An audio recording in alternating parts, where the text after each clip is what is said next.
আসসালামু আলাইকুম ওয়া রাহমাতুল্লাহি ওয়া বারাকাতুহু। সকলকে আমন্ত্রণ জানিয়ে শুরু করছি জুমাবারের নিয়মিত আয়োজন সুন্দর জীবনের জন্য। কোরবানি মুসলিম জাহানের জন্য খুব জরুরি এবং বেশ আয়োজনপূর্ণ একটি উৎসব। এই উৎসবে আমরা নারীরা যতটা না সচেতন তার চেয়ে অনেক বেশি সচেতন হচ্ছে পুরুষরা, কারণ এটিতে বেশ হিসাব নিকাশ করে কিন্তু উদযাপন করতে হয়। দেখা যায় কোরবানি কারা দিবেন কারা দিবেন না, সবসময় পুরুষরাই একটু হিসাবটা বেশি করে থাকেন, কিন্তু আমাদের নারীদের কি সম্পদ আছে কিনা, কতটুকু আছে, কতটুকু থাকলে কোরবানি দিতে হবে, এমন বিষয়ে কিন্তু আমরা খুব একটা আলাপ করি না। আমাদের আজকের বিষয় নারীর কোরবানি। এখন আসুন এই বিষয়ে কথা বলার জন্য আমাদের স্টুডিওতে কে আছেন একটু পরিচিত হই। আমাদের স্টুডিওতে আছেন শিক্ষক এবং গবেষক অধ্যাপক ডক্টর আফরোজা বুলবুল। আসসালামু আলাইকুম ওয়া রাহমাতুল্লাহি ওয়া বারাকাতুহু। ওয়ালাইকুম আসসালাম ওয়া রাহমাতুল্লাহি ওয়া বারাকাতুহু। সুপ্রিয় দর্শক, আপনাদের সাথে আছি আমি নুসরাত তামান্না ফারুকী। আর আজকের যে বিষয় নারীর কোরবানি, এখন আপনার কাছে আমরা শুনবো ঠিক নারীর জন্য কোরবানি কি, ফরজ, ওয়াজিব, সুন্নত না নফল? আপা আমাদেরকে একটু জানান। সুবহানাল্লাহ, এই বিষয়টা কোরবানি যেটা কথাটা আসলো, আমরা যদি বলি যে কোরবানি মানে হচ্ছে ত্যাগ। আমি কি ত্যাগ করব, কেন ত্যাগ করব, কোরবানিটা কি দিয়ে আমরা আসলে, কোরবানি হচ্ছে আল্লাহকে সন্তুষ্ট করার জন্য আমার সবচেয়ে প্রিয় জিনিস আমি ত্যাগ করব। কেন করব? আল্লাহকে সন্তুষ্ট করার জন্য। এটা কিন্তু বললাম কোনো লোক দেখানোর উদ্দেশ্যে কিংবা অন্য কোনো দুনিয়াবি স্বার্থে আমরা এটা করব না। সবচেয়ে প্রিয় জিনিস, সবচেয়ে প্রিয়। যদি আমরা একটু ইতিহাসের দিকে ফিরে যাই, হযরত ইব্রাহিম আলাইহিস সালামের সময় থেকে সবচেয়ে প্রিয় জিনিস উৎসর্গের মধ্য দিয়ে আমরা কোরবানির যে ইতিহাসটা আমরা জানি, কোরবানির যে কালচার, এটা কিন্তু সেখান থেকে আসছে। যেহেতু ইব্রাহিম আলাইহিস সালাম সেখানে কিন্তু নারীর একটা ত্যাগের কথা আপনি গত পর্বে বলছিলেন। একটু যদি বলি, আপনি যদি একটু ফিরে যাই আমাদের ইতিহাসে, তাহলে দেখব যে যখন ইব্রাহিম আলাইহিস সালাম পুত্রকে বলেছিলেন যে আমি স্বপ্নে দেখলাম যে আমি তোমাকে কোরবানি করছি, তখন পুত্র বলেছিল যে তুমি যা করতে আদিষ্ট হয়েছে বা তোমাকে যা করতে বলা হয়েছে সেটা তুমি করো, আমাকে অবশ্যই তুমি ধৈর্যশীলদের মধ্যে পাবে। এই কথা বলার পরে ইব্রাহিম আলাইহিস সালাম তার স্ত্রীকে বললেন যে আমি এই স্বপ্নে দেখেছি, এখন আমি কি করব। তো তখন উনি বললেন যেহেতু আল্লাহর পক্ষ থেকে তোমাকে আদেশ করা হয়েছে তুমি অবশ্যই কোরবানি করবে। তো এই যে কথাটা, প্রথম মা তার সন্তানকে গোসল করিয়ে সুন্দর মতো পরিপাটি করে বাবার সাথে পাঠিয়ে দিলেন। কেন পাঠিয়ে দিলেন? যে তাকে জবে করা হবে। প্রথম কিন্তু মা তার কোল থেকে ছেড়ে দিলেন, এই সময় কিন্তু তিনি কোরবানিটা করে দিলেন। অর্থাৎ কোরবানির শুরুতে একজন নারী কিন্তু এখানে তার ত্যাগের মধ্য দিয়ে এই ইতিহাসটা শুরু হলো। হ্যাঁ, এই যে কোরবানিটা প্রথম যিনি করলেন তিনি হচ্ছেন একজন মা, একজন নারী। তিনি তার সন্তানকে কোরবান করে দিলেন আল্লাহর ওয়াস্তে, এবং বাবা এবং ছেলে মিলে সেটাকে একটু পরে তারা কিন্তু বাস্তবায়ন করবে। কিন্তু প্রথম যে বাস্তবায়নটা যার হাত দিয়ে হলো তিনি হচ্ছেন একজন মা, তার ছেলেকে তিনি বাবার সাথে পাঠিয়ে দিলেন। সেই যে ইতিহাস আমাদের উপর আমরা এখন পালন করছি, এখন আমার নারীর উপরে এই যে কোরবানি ত্যাগ করা, এটা কি ওয়াজিব নাকি ফরজ, কোন পর্যায়ে আছে? এটা হচ্ছে ওয়াজিব, একটা মানে কোরবানিটা হচ্ছে একটা ওয়াজিব ইবাদত। ঠিক আছে, এটা ওয়াজিব কাদের জন্য? যাদের সামর্থ্য আছে। সামর্থ্যটা কি? সামর্থ্যটা হচ্ছে যে নিসাব পরিমাণ অর্থ থাকতে হবে, সেটা পুরুষ হোক অথবা নারী হোক, যারই এই পরিমাণ অর্থ সম্পদ থাকবে তার উপরে এটা ওয়াজিব হবে। আপা, আমরা যারা বসবাস করছি আমাদের দেশে, সেক্ষেত্রে তো আমরা জানি না আমাদের ঠিক কত পরিমাণে স্বর্ণ আছে বা কত পরিমাণ সম্পদ আছে, আমরা কিন্তু সেটার হিসাবটা করি না। কিভাবে আমরা হিসাবটা করব, কত পরিমাণে থাকলে আমরা সেটা উপযুক্ত হব? আমরা তো জাকাতের জন্য তো এগুলো হিসাব করি, তাই না? অনেক ক্ষেত্রে করি। হ্যাঁ, তো যখন জাকাত দেওয়ার জন্য আমরা হিসাব করি তখন কিন্তু আমাদের মাথায় থাকে যে একজন নারী অথবা একজন পুরুষ কি পরিমাণ সম্পদের অধিকারী। তো সেই নিসাব যেটা একদম মিনিমাম যেটা, সেটা থাকলে তাকে এই যে জাকাত দিতে হয়, ঠিক একইভাবে ওই পরিমাণ থাকলে তাকে কোরবানি দিতে হবে। তবে জাকাত এবং কোরবানির মধ্যে পার্থক্যটা হচ্ছে জাকাতের ওই সম্পদ পুরা 1 বছর পর্যন্ত তার কাছে অবস্থান করতে হবে, তার অধিকারে থাকতে হবে। কিন্তু কোরবানির ক্ষেত্রে বলা হয়েছে যখন সে কোরবানি দিবে ওই সিজনে বা ওই দিনে যদি ওই পরিমাণ সম্পদ তার কাছে থাকে তাহলে তাকে কোরবানিটা দিতে হবে। অর্থাৎ সেটা যদি তার 1 মাস আগেও কেনা হয়ে থাকে অথবা 2 দিন আগেও তার হাতে থাকে, এবং তখন ওই সময়ে ওই কোরবানির সিজনে বা ওই সময়ে তিনি এই পরিমাণ নিসাবের মালিক। এবং যেটা আমরা যদি রূপার হিসেবে ধরি, যেটা কম যেটা, সেটা যদি ধরি তাহলে সব খরচ বাদ দিয়ে তার হাতে যদি থাকে কোনো দেনা নাই, দেনা থাকলে তো আগে সে দেনাটা পরিশোধ করবে। দেনা ছাড়া যদি তার কাছে এরকম থাকে যে ৭০ থেকে ৭৫,০০০ টাকার মতো তার কাছে গচ্ছিত আছে, ব্যাংকে থাক অথবা তার গহনা হিসেবে থাক, অথবা সেটা যদি হয় যে কোনো এসেট কেনা আছে বা সেটা সে বিক্রি করতে পারে, এরকম হলে হবে। তবে এই ক্ষেত্রে বলা হয়ে থাকে যদি গহনা হিসেবে থাকে অথবা কোনো এসেট হিসেবে থাকে, সেই ক্ষেত্রে যদি হাজব্যান্ড তার পক্ষ থেকে এটা দিয়ে দেয় যে তোমার এটা বিক্রি করার দরকার নেই, আমি তোমার পক্ষ থেকে এটা দিয়েছি, তুমি এটা দিয়ে দাও, আচ্ছা, তাহলে সেটা আদায় হয়ে যাবে। কিন্তু এটা তার জন্য ওয়াজিব। কেউ যদি না দেয় তাহলে তার সম্পদ থেকে তাকে এটা দিতে হবে, কারণ এটা হচ্ছে আল্লাহর জন্য ত্যাগ, এটা অন্য কোনো কারণে না। এটা হচ্ছে জাকাত তো মানে আমার সম্পদে দরিদ্রের হক, আচ্ছা, ওটাতে দিতেই হবে, এটা আমি দিচ্ছি। হ্যাঁ, কুরবানিটা হচ্ছে আল্লাহর হক, মানে আমি শুধুমাত্র আল্লাহকে সন্তুষ্ট করার জন্য কোরবানি দিচ্ছি। সেক্ষেত্রে ধরেন যারা যৌথ পরিবারে আছে, যাদের স্বামী কোরবানি দিচ্ছে বা ভাই হতে পারে সন্তানও কোরবানি দিচ্ছে, যৌথ পরিবারে তো আমাদের মা বাবা দাদা দাদি চাচা চাচি অনেকে একসাথে মিলেও থাকে। প্রতিজন যাদের সম্পদ আছে তাদেরকে প্রত্যেকের নামে আলাদা আলাদা আমাদের একটা ধারণা আছে কি যে পরিবারের একজন কর্তা ব্যক্তি আছে আর বাকিরা দেখা যাচ্ছে যে 4-5 ভাই একসাথে আছে, তো একজন দিয়ে দিলেও বাকিরা সবাই কিন্তু ইনকাম করে। অথবা অনেকে বলে থাকেন যে এক হাঁড়িতে যারা খায়, মানে এক হাঁড়িতে যারা রান্না করে। কথা না, কথা হচ্ছে যে কাদের জন্য ওয়াজিব, সেটা হচ্ছে ইন্ডিভিজুয়াল প্রপার্টিজের উপরে, ইন্ডিভিজুয়াল এবিলিটির কথা বলা হয়েছে। কোনো এক ফ্যামিলি থেকে একজন হজ করলে কি সবার হজ হয়ে যাবে? না, হয় না। একজন জাকাত দিলে কি সবার জাকাত আদায় হয়ে যাবে? তা তো হচ্ছে না। সেটা যদি না হয়, কোরবানির বিধানটাও একই রকম। অনেকেই বলার চেষ্টা করে থাকেন যে এক পরিবার থেকে একজন দিলে সবার পক্ষ থেকে আদায় হয়ে যাবে। কাদের জন্য হবে? যাদের কোনো ইনকাম নেই। আপনি স্বাভাবিকভাবে ধরেন যে আমরা পরিবারে দুজন, আমার হাজব্যান্ড এবং আমি, আমরা দুজনে ইনকাম করি, কিন্তু আমার শাশুড়ি এবং আমার 3 বাচ্চা এরা কিন্তু ইনকাম করে না। তো আমার হাজব্যান্ড যদি একটা কোরবানি দেন যে সবার পক্ষ থেকে তিনি একটা দিয়ে দিচ্ছেন, এটা সবারটা আদায় হবে, কিন্তু আমারটা হবে না, কারণ আমারটা আলাদা দিতে হবে। স্বামী স্ত্রীর যদি আলাদা এবিলিটি থাকে বা ফ্যামিলি মেম্বারদের মধ্যে যদি প্রত্যেকের নিজস্ব সম্পদ থাকে নিসাব পরিমাণ, এটা প্রত্যেকের সাথে এটা ওয়াজিব হয়ে যাবে। যারা এটা বলার চেষ্টা করেন তাদের কিন্তু ওই মেসেজগুলো একটু ঘাটতি থাকে, আমি জানি না তাদের তা কতটা যুক্তিযুক্ত বলে মনে হয়। সেটা হচ্ছে যে যেখানে হজ প্রত্যেক ইন্ডিভিজুয়ালের জন্য, সামর্থ্যবানদের জন্য ফরজ করা হয়েছে, যেখানে জাকাত প্রত্যেক সামর্থ্যবানের জন্য ফরজ করা হয়েছে, সেখানে কোরবানি কেন পুরো ফ্যামিলির পক্ষ থেকে একজন দিলে আদায় হয়ে যাবে কথা বলা হয়? এটা আসলে অনেকটাই তো আসলে এই জিনিসটা যখন জবাই করা হয়, গরিবদের হকটাই অনেকটাই থাকে, বিলি করা হয়, আত্মীয় স্বজনকে খাওয়ানো হয়। আপনার কথাই হয়তো সঠিক যে যে যত বেশি আদায় করবে তাতে কিন্তু সমাজের উপকারটা বেশি হবে। অবশ্যই। এখানে আমরা যদি এটা বলি যে কিন্তু মতান্তরে কিন্তু আমরা এটাও পেয়েছি যে একজনের পরিবারের পক্ষ থেকে আমি বলছি উপার্জন না থাকলে, আমি বলছি যাদের উপার্জন ক্ষমতা নাই, যারা নিসাব পরিমাণ সম্পদের মালিক না, তাদের পক্ষ থেকে আমি যদি দিয়ে দিই যে আমি একটা গরু কিনলাম, আমি 7 জনের পক্ষ থেকে একটা দিয়ে দিলাম, তো তাদেরটা আদায় হয়ে গেল। কিন্তু যার সামর্থ্য আছে তারটা আমি করে দিলে কিভাবে হচ্ছে? সেটা বললাম যে যদি আমাকে এমন কাজ করতে হয় যে আমাকে স্বর্ণের যে গহনাগুলো আছে অথবা অন্য কোনো প্রপার্টিজ আছে বিক্রি করে দিতে হচ্ছে, সেক্ষেত্রে হাজব্যান্ডের যদি থাকে কিংবা পিতা যদি থাকে যে আমি তোমাকে এটা দিচ্ছি, এটা দিয়ে তুমি কোরবানি। কিন্তু আপনি প্রশ্ন তুললেন হচ্ছে যে নারীরা উপার্জন করছে তাদের জন্য, যাদের পরিমাণ আছে, খরচ করার ক্ষমতা আছে। হ্যাঁ, শুধু মানে উপার্জন করলে হবে না। অনেক ফ্যামিলি আছে যেখানে পরিবার চালানোর জন্য অন্য কেউ নাই, এই নারী যা ইনকাম করছে সেটা দিয়ে তার পরিবার চলছে। সেক্ষেত্রে তার কাছে যদি নিসাব পরিমাণ না থাকে তাহলে তার জন্য ওয়াজিব না, তাকে কোরবানি দিতে হবে না। কিন্তু আপনি যে নারী হোক পুরুষ হোক ধরেন, তার ইনকামও আছে, প্রত্যেকটা সদস্যের আবার আলাদা আলাদা সম্পদও আছে, কিন্তু তাহলে প্রত্যেকটা সদস্যকে আলাদাভাবে তাদের উপরে এটা ওয়াজিব হবে এবং তাদেরকে দিতে হবে। সেক্ষেত্রে যে সম্পদ ভাগ না হয়ে এক জায়গায় থাকে তখন কি তিনি সম্পদশালী হবেন না?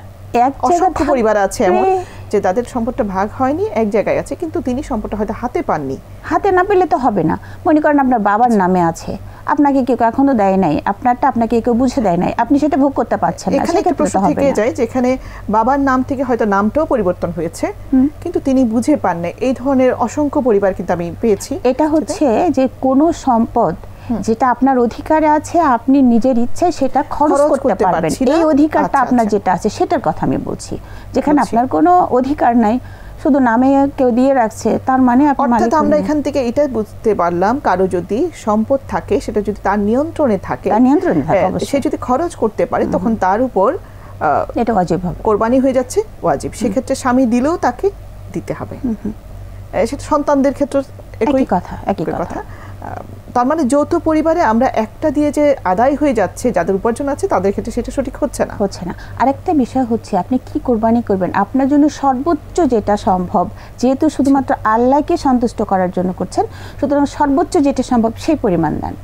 লোক দেখানোর জন্য না, মানুষকে বলার জন্য না, আল্লাহকে বলে যে আমি আমার সর্বোচ্চ চেষ্টা করেছি তোমার জন্য। এই আল্লাহ তো আসলে নিয়তটা দেখবেন, অন্তরটা। আল্লাহ তো বলেছেন যে তোমরা যে কোরবানি করো এর রক্ত আল্লাহর কাছে পৌঁছায় না, গোশত আল্লাহর কাছে পৌঁছায় যেটা তোমাদের নিয়ত, অন্তরের নিয়ত। সুতরাং এই নিয়তটা খালেস হতে হবে যে আমরা যে আল্লাহর ওয়াস্তে বা আল্লাহর জন্য যে কোরবানিটা করছি এটা আমাকে বুঝতে হবে যে হ্যাঁ আমি একটা কিছু কোরবানি করছি যেটা আমার অন্তরের একটা কর্নার থেকে যাচ্ছে।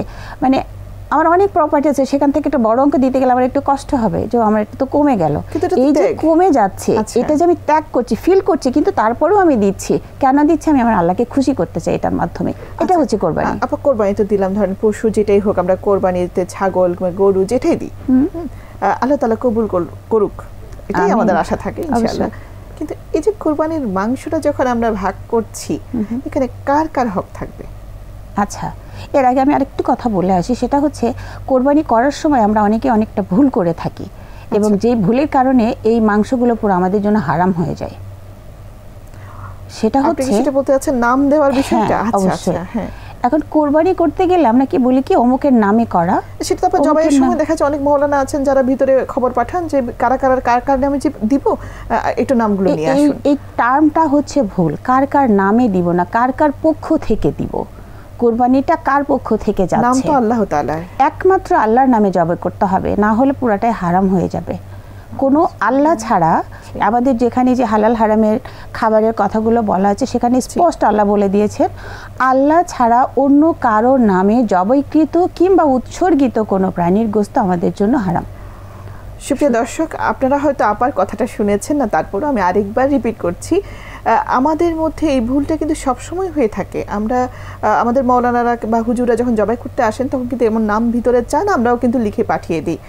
আপনাদের সচেতনতার জন্য আপা যে কথাটা বলেছেন, আমরা ইনশাআল্লাহ চেষ্টা করব আগামীতে যে ঈদগুলো আসছে আমরা যেন এটা মেনে চলতে পারি। আমাদের কাছে বলতে হবে যে এই কোরবানিটা অমুকের পক্ষ থেকে এই কোরবানিটা দেওয়া হলো, কিন্তু এটা হচ্ছে বিসমিল্লাহি আল্লাহু আকবার, আল্লাহু আকবার। এটা শুধুমাত্র আল্লাহর জন্যই এটা কোরবানি, আল্লাহর নামে এটা কোরবানি। আমাদের কোরবানিটা যেন আল্লাহ তাআলার জন্য যে আমরা করছি সেটা যেন পরিষ্কার থাকে, এটা অবশ্যই। এটা না হলে কিন্তু এটা মানে আমি বললাম না যা হালালের জায়গাটা হারাম হয়ে যাবে, সব তো হবেই না, বরং গুনাহ হয়ে যাচ্ছে। এবং জবে করার ক্ষেত্রে কিছু নিয়ম কানুন আমাদের মেনে চলতে হয় যারা জবে করেন। আমরা অনেকে আছি যে অনেক কসাইদেরকে দিয়ে এটা জবে করি, কোরবানিটা যার তার নিজে হাতে করা উচিত। সে যদি মানে সামর্থ্য না রাখে তাহলে সে সেখানে উপস্থিত থাকবে এবং অন্যকে দিয়ে করিয়ে নেবে।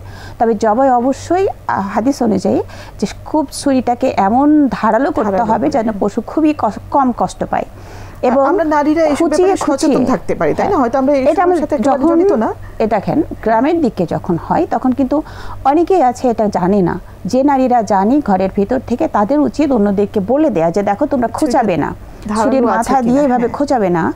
এটা খোঁচালে কি হয়, ব্রেন স্ট্রোক হয়, আর স্ট্রোক করে যে প্রাণী মারা যাবে ওই হারাম হয়ে গেল, এটা কোরবানি হবে না।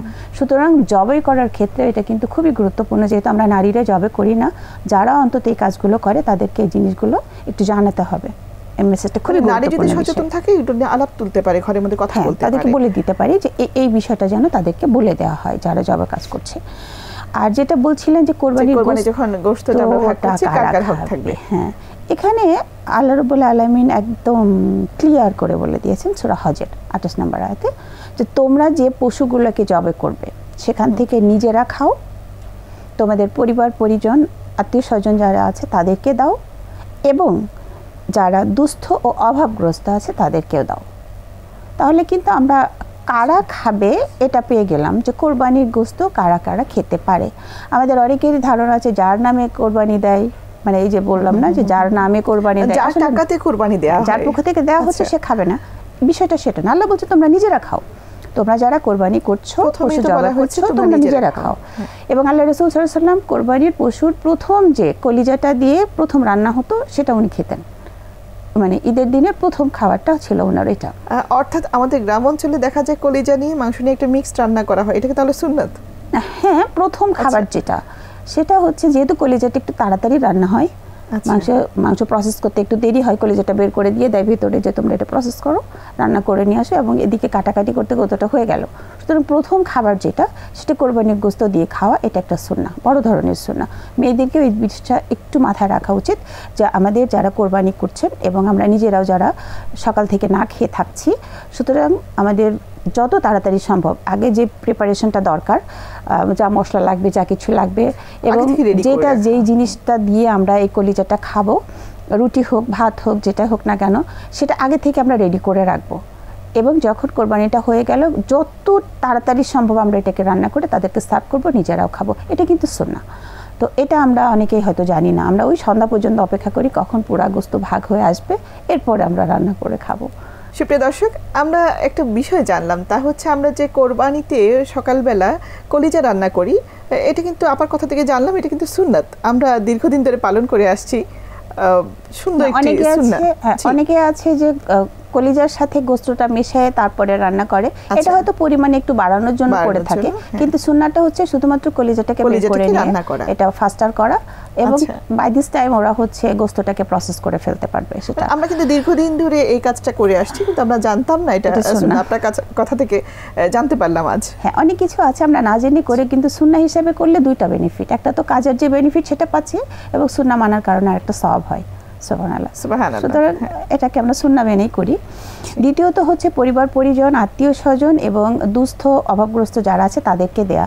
এখানে একটা জিনিস মাথায় রাখতে হবে, কোরবানি আমি করেছি একটা পশু, এবং সেটার পেছনে আমার একটা টাকা গেছে, এটা আমি কাকে দিয়েছি? আমি কাউকে না কাউকে দিয়ে দিয়েছি। উনি কে? এটা হচ্ছে সরাসরি আল্লাহ রাব্বুল আলামিনকে আমি দিয়ে দিয়েছি। পশুটা কিনে আমি তার নামে জবাই করেছি। এখন এখানে কিন্তু আমার কোনো হক নাই, এটা পুরোপুরি আল্লাহর হক। আচ্ছা, এখন এই পশুটা পুরোপুরি আল্লাহর হক।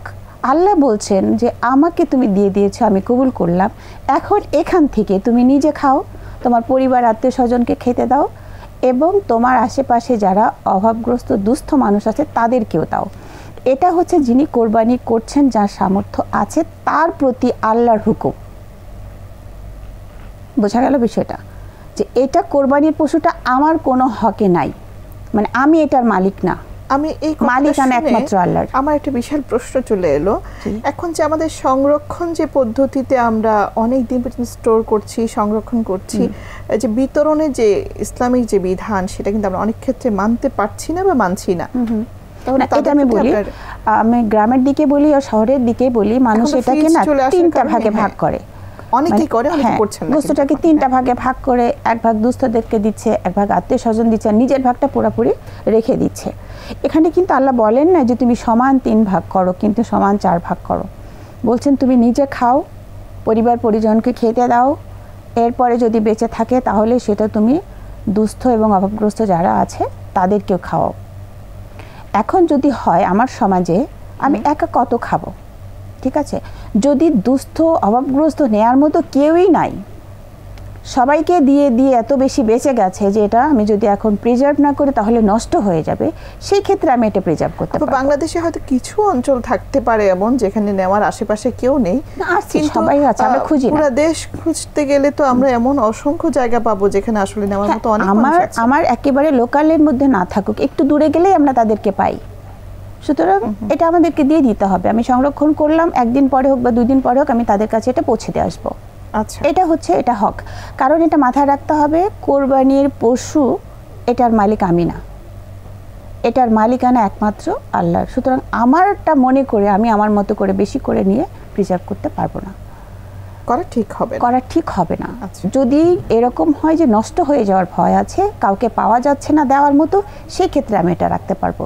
কিন্তু যদি নেওয়ার মতো হকদাররা আছে তাদেরকে না দিয়ে আমি রেখে দিচ্ছি, এটা একেবারেই অন্যায় হবে। আপা তাহলে কি আমরা একটি সমাধানে আসতে পারি কিনা, সেটা হচ্ছে আমি চাইলে আমার যে কোরবানি করেছি যে গরুর মাংসটি বা ছাগল যেটাই দেই, তার মাংসটি আমি চাইলে পুরোটা রাখতে পারি প্রয়োজন অনুযায়ী। আবার যদি মনে করি পুরোটাই আমি বিলিয়ে দিতে পারি, আবার চাইলে আমি ঠিক 3 ভাগে ভাগ করে যে কোরআন বলছে সে অনুযায়ী আমি রাখতে পারি। সেটা কি সুযোগ আছে? না, আপনি যে কথাগুলো বললেন এখন আমি ক্লিয়ার করি। সেটা হচ্ছে যে আল্লাহর যে পশুটা আমি আল্লাহকে দিয়ে দিলাম, আল্লাহ বলছেন এখান থেকে তুমি খাও। এখন যদি পশুটা এতটা ছোট হয়, মনে করেন 5 কেজি বা 7 কেজি ওজন হচ্ছে একটা ছাগলের, সেটা আমি কোরবানি দিয়েছি, আমার পরিবারের সদস্য সংখ্যা হচ্ছে 20 জন বা 25 জন আত্মীয় স্বজন দিয়ে। এখন ওই একটা পশুর গোস্ত আমার ফ্যামিলিতেই মানে খেয়ে ফুরে যাবে, বাইরে দেওয়ার সুযোগ নাই। এবং সারা বছরে আমার এমন অবস্থা যে আমরা ওই একটা পশু কোরবানি দেওয়ার যোগ্যতা অর্জন করেছি। আমাদের হাতে এতটুকু ছিল যে আমরা ওই একটা ছোট পশু দিতে পারি কোরবানি, এবং সে অনুযায়ী দিয়েছি। তাহলে এই পশুর গোস্ত আর কাউকে দেওয়ার দরকার নাই আশেপাশে, সেই পরিবারটির আর কাউকে শেয়ার করার দরকার নেই, কারণ তাদের নিজেদের এতটুকু প্রয়োজন। আল্লাহ বলছেন তুমি নিজে খাও, পরিজন আত্মীয় স্বজন পরিজনদেরকে দাও। তো এদেরকে দিয়ে ফুরাই গেল, এখন আমি আর কাকে দিব? সুযোগ নাই। আবার যদি হয় যে আমার এত বেশি আছে, আমি নিজেও গোস্ত খাই না বা পরিবারের সদস্যদের এত দরকার নেই, সুতরাং আমি পুরাটাই আত্মীয় স্বজনকেও দিতে পারি, অথবা তাদের পরবর্তী প্রতিবেশী সবাইকে বিলিয়ে দিতে পারি, যারা অভাবগ্রস্ত আছে দুস্থ আছে তাদের মধ্যে বিলিয়ে দিতে পারি। আবার যদি আমি আজকে না পাই, আমি আজকে জবাই করলাম, কোরবানি তো একই দিনে করতে হবে বা 3 দিন সময় আছে, তো এই 3 দিনের মধ্যে আমি জবাই করলাম আল্লাহর জন্য, কিন্তু এই গোস্তটাকে যত তাড়াতাড়ি সম্ভব দুস্থদের কাছে পৌঁছানো।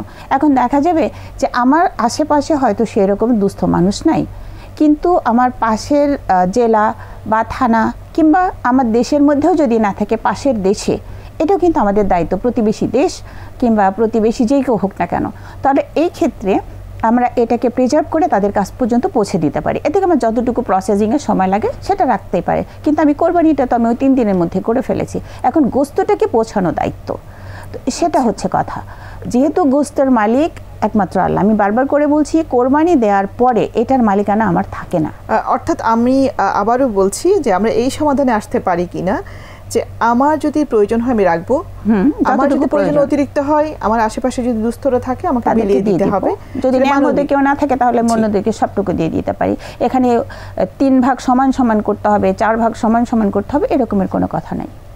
এটা মাথায় রাখতে হবে। খুব চমৎকার ব্যাপার, যদি অনেক জটিল, বুঝার জন্য আমাদের জনসাধারণের জন্য কিংবা আমার জন্য আমার বুঝার জন্য অনেক জটিল। না, এটা কেন জটিল হয়েছে জানেন? মানে ছোটবেলা থেকে আমরা এই 3 ভাগ শুনে আসছি এবং আমাদের বিভিন্ন ধরনের কালচারে বিভিন্ন ধরনের চিন্তাভাবনার মধ্য দিয়ে আমরা বড় হয়েছি। এখন আসি আপা, যে কোরবানির সকাল থেকে তো আমরা বিভিন্ন ইবাদত থাকে, পুরুষরা দেখা যায় ঈদগাহে যাচ্ছেন কোরবানির আগ মুহূর্তে, নারীদের জন্য কি এই নামাজটি খুব গুরুত্বপূর্ণ কিনা? আমরা তো সাধারণত কিন্তু খুবই গুরুত্বপূর্ণ থেকে যাই, খুবই গুরুত্বপূর্ণ একটা বিষয়, যেটা আমরা এর আগে বলেছিলাম যে আরাফার দিন যেটা গেল, মানে ঈদের নামাজ যেদিন হচ্ছে তার আগের দিন আরাফার দিন, এই দিনে রোজা রাখা এটা খুবই গুরুত্বপূর্ণ একটা রোজা। এবং তো আমাদের কোরবানির দিনের একদিন আগে হয়ে যাচ্ছে। এখন এখানে তো আমরা একটা গুনাহ মাফ পেয়ে যাচ্ছি, এরকমের একটা আশা করতে পারি যে আল্লাহ আমাদেরকে মাফ করছেন। আর কোরবানির দিনে যে নামাজটা, এটার প্রথম শুরু হয় কিন্তু ঈদের নামাজ দিয়ে। ঈদের দিনটা শুরু হবে হচ্ছে ঈদের নামাজ দিয়ে, ফজরের নামাজের পর ঈদের নামাজের প্রস্তুতি চলবে। এখন আপা আমাদের নারীরা যেটা দেখা যায় সকালবেলায় পেঁয়াজ রসুন আদা নিয়ে বসে যাই আমরা, অথবা গ্রাম অঞ্চলে দেখা যায় সবাই তো গ্রামের দিকেই ছুটতে থাকেন কোরবানি উপলক্ষে, তখন বিশাল রুটি বানানোর আয়োজন, অনেক কিছু থাকে, খাবারের আয়োজনে নামাজটা কিন্তু সেখানে এতটুকু স্থান পায় না। এখন আমি যেটা বলবো সেটা হচ্ছে আমাদের শুধু নারীরা না, পুরুষদের মধ্যে অনেক সচেতনতার অভাব আছে, এবং এটা নিয়ে অনেক মানে কন্ট্রাডিক্টরি মতামত অনেকে দিতে চান। কিন্তু একটা সহিহ হাদিস আছে, সেটা হচ্ছে যে তোমরা ঈদের মাঠে মেয়েদেরকে, নারীদেরকে এবং শিশুদেরকে নিয়ে যাবে। এটা ছেলেদেরকে হুকুম করা হয়েছে যে তাদের যদি নামাজ না থাকে, তারা যদি হায়েজ বা নেফাস অবস্থাতে থাকে, তাদেরকে ময়দানের পেছনের দিকে বসিয়ে রাখবে, তারপরে তাদেরকে ঈদের মাঠে নিয়ে যাবে। কারণ ঈদের মাঠে আল্লাহ বহু সংখ্যক মানুষকে ক্ষমা করেন, এটা থেকে যেন তারা বঞ্চিত না হয়। সুবহানাল্লাহ। আমরা নিজেরাও নারীরা এটা জানি না, আমরা বছরের পর বছর ধরে আমরা কিন্তু এমন একটি নাজাদের সুখবর থেকে আমরা বঞ্চিত হচ্ছি। আমাদের সমাজ আমাদেরকে বঞ্চিত করছে, ইসলাম আমাদেরকে বঞ্চিত করে, আমাদেরকে বঞ্চিত করছে না। এটা হয়তো তারা যে জেনে বুঝে করছে সেটা না, তাদের যে জ্ঞানের স্বল্পতা আছে, জানার স্বল্পতা আছে, এই কারণে হয়তো তারা করছে। আমাদের সামাজিক অবস্থাটা তো এরকম যে অনেক কিছু ভুল জিনিস প্র্যাকটিস হয়ে আসছে অনেক দিন ধরে, আপনি এটাকে খুব সহজে ভাঙতেও পারবেন না, বিষয়টা এরকমও আছে। সুতরাং এখন যত দিন আসছে আমরা জানতে পারছি আমাদের কাছে এই যে জ্ঞানের যে সোর্সগুলো এগুলো ওপেন হচ্ছে, সুতরাং এখান থেকে আমাদের শিক্ষা নিয়ে ওই অতীতের ভুলগুলোকে একটু কাটাতে হবে। এটা যদি না করতে পারি তাহলে ধরা করতে হবে।